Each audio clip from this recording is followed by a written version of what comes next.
তোমরা ভালো আছো তো সবাই? একটা হাত কাটিং দেখো, একদম শর্টে দেখাচ্ছি।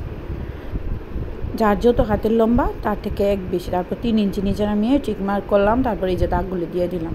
এবার তেসরা করে এই যে লম্বার দাগটার থেকে 3 ইঞ্চি নিচে যে দাগটা নামিয়েছি এর মধ্যে বগল, যার যত বগল হবে সেটা দিয়ে দেবে। যদি কারো 8 হয় 8 দেবে, 8.5 হলে 8.5 দেবে, যত হয় এতই দিয়ে দেবে।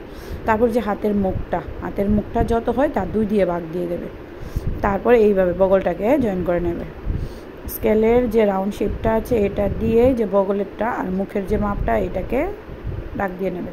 তারপরে তো মার্জিন, তারপরে উপর দিকে আধা ইঞ্চি রাউন্ড করে সুন্দর করে দাগ দিয়ে কেটে নেবে। হয়ে গেছে পারফেক্ট ব্লাউজের হাত কাটিং। আর প্লিজ ভিডিওটা শেয়ার করো আর সাবস্ক্রাইবও করো, প্লিজ প্লিজ প্লিজ।